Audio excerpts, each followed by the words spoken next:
Hi guys, it's Heather, the Butterfly Effect, plant-based extreme weight loss with a weigh-in Wednesday, even though this is Friday.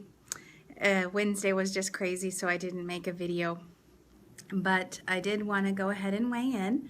So if this is your first time seeing me, welcome to my channel, and I am on a journey to take off a total of 300 pounds. When I first started my journey, I was 436 pounds.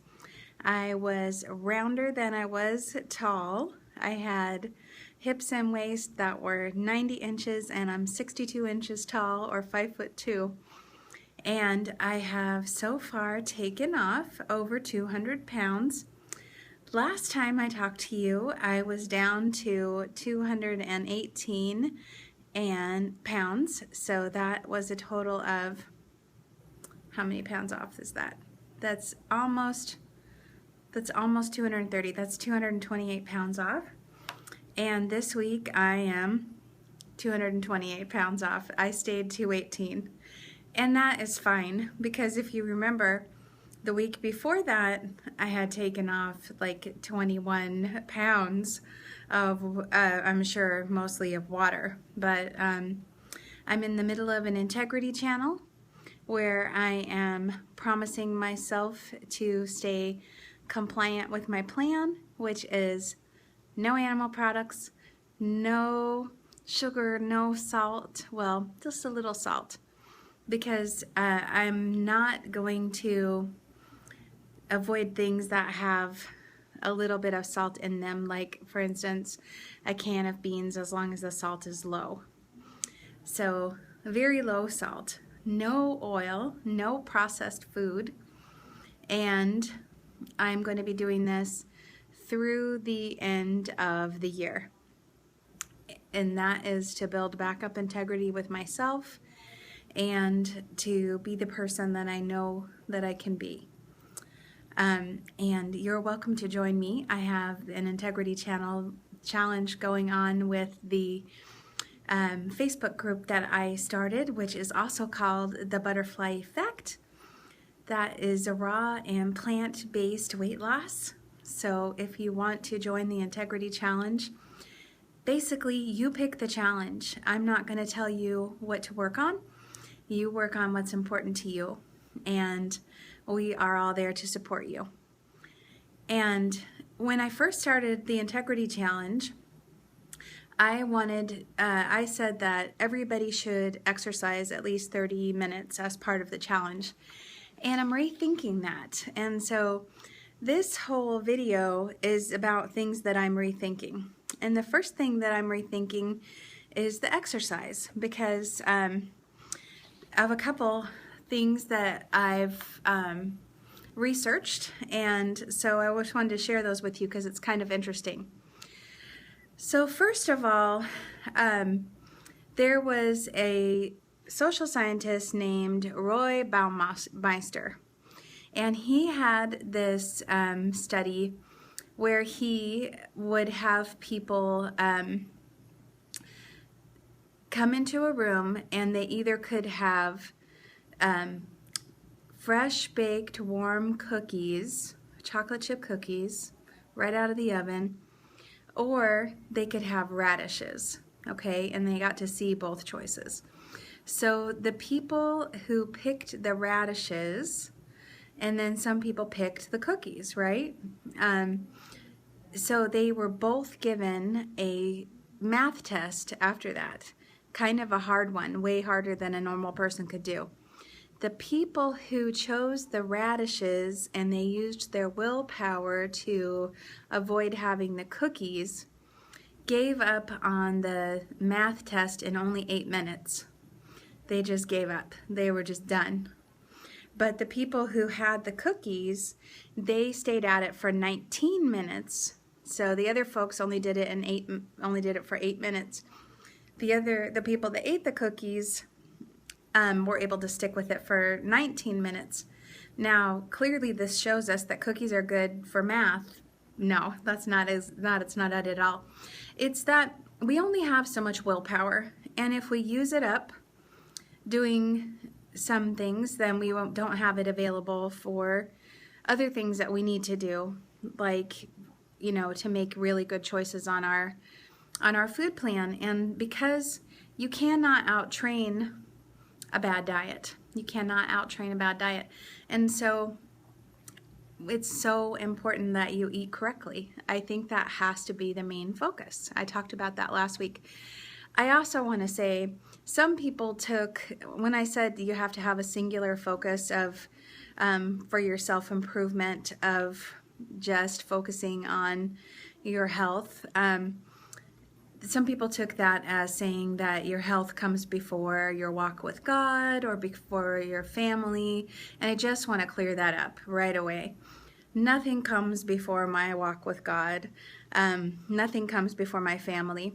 What I was saying is that you will be better able to serve if you are in good health, and you will be a better parent, and you will be better partner, and you'll be able to do a lot more. That you have to take care of yourself. That's part of your obligation. If you are a Christian, we know that our bodies are our temples, and that we are called on to be very good stewards of our bodies and our health. And we're supposed to be, you know, a city on a hill. We're supposed to be shining and making people wonder what it is we have, and drawing people to us by our kindness and our goodness and the way we are living our lives. It's really hard to do that if you're sick and tired and in a bad mood from eating a lot of processed food. So, same thing, it's hard to be a good parent when you're not taking good care of yourself. It's hard enough to be a good parent even when you are. Same thing with a partner, you know, being a good husband or wife is always difficult. It's even more so if you introduce not taking care of yourself as well as you could. So just wanted to clear that up while I'm rethinking things, because I'm keeping an open mind about everything. I'm learning all the time. I don't have all the answers by any means. And so this willpower fatigue really got me thinking, because I had heard of another study, so I looked it up, and some people call it the pudding study, okay? So they took two groups of people, and they put them, let's see, this was done at Cornell. So I'm looking, let me find my paper. Okay. So they took two groups of people and they randomized them. So they put them in two different groups, and they took them both on about a 1.5 mile walk, okay? And and they were just average people, some fit, some not fit, you know, just average people like you'd find in a mall or something like that, okay? And so one group, they told them, this is a fitness walk, and then they had an exercise trainer talk to them about what a great thing they were doing by getting fit and taking this fitness walk and exercising and all the muscles they were working out, and the person just talked about fitness the whole time. The other group walked exactly the same distance. I think it was 1.5 miles, but they had a biology expert, like a bird expert, talking to them about the nature around them and the birds that they were seeing and the habitat for the birds. And they both walked the same distance and about at the same speed, because, you know, it was a controlled experiment, so they did that. Okay, so then they took them to this room to give them refreshments afterward. The people who thought that they just got a workout, they took twice as much pudding and sweets as the people who just thought that they were on a nature hike.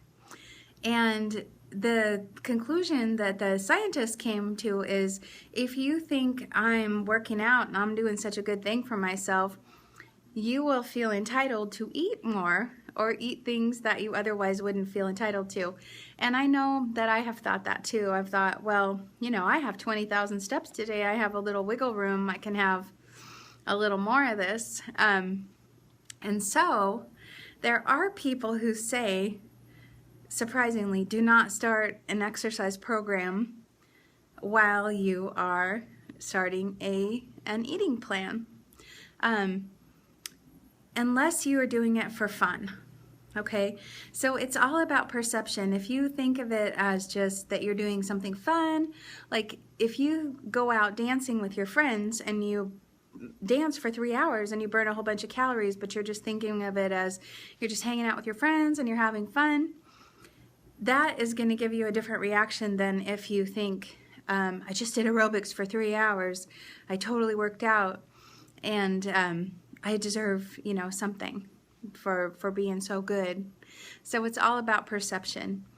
I have to say that I walk now. My main exercise is walking, and I don't walk fast at all. It's really embarrassing actually. I walk like, it takes me about a half an hour to walk a mile. That's my confession. Because I walk to the train to get to work, and it takes me like an hour to walk 2.2 miles. It takes me like an hour. And yes, I have a backpack on, so it's pretty heavy, but yeah, I'm a really slow walker, and it's even worse when I'm walking my dog because she likes to stop and sniff everything as we go along. She's my little furry personal trainer, but I do not walk fast. Anybody who's tried to walk with me knows that. So I have to say, even though I do walk, for exercise, I definitely have made a commitment to walk twice a day. Mainly it's for my dog, and that's why I got a dog, so that I would not miss a walk. And it's also, for me, it's a meditation time and a stress release time. So I will bring my phone and I will open Google Docs and I will talk into, use the voice to text feature and like journal kind of while I walk. I found that I wouldn't journal otherwise, but I will do it that way where I talk to myself, And I also pray. I also have a gratitude practice where I think about everything that I'm grateful for as I'm walking. And I find it very stress relieving, and I find that if I'm upset or I have a problem that I need to work out, that's what I use my walk for. So I'm happy that it burns calories and everything, but honestly, I use it as a coping mechanism for I used to use food as a coping mechanism, and I still do because I'm not perfect, but I now try to use walking as a coping mechanism, so more than even as a workout. Okay, so think about that. Think about whether an exercise program is right for you. I know that's a surprising thing to say, but I am not making it part of the Integrity Challenge anymore. If you want to do it, I usually, I post a log every day where you can report, and get kudos from the group, because we all need to support each other. We all need to be there for each other, hold each other accountable, build each other up, keep each other going, because this is a marathon, it is not a sprint, and we need each other. So if you want to exercise and you think of it as fun, or you're already in the habit and it isn't taking additional willpower away from you, then I think you should. If it's a huge leap, and especially if it's keeping you from doing other things to help yourself. For instance, if you're like, I just dread exercising, so I'm not going to go on that diet and exercise plan. If all you can do is the diet, just do the diet. Just eat healthfully. Eat, a really good diet.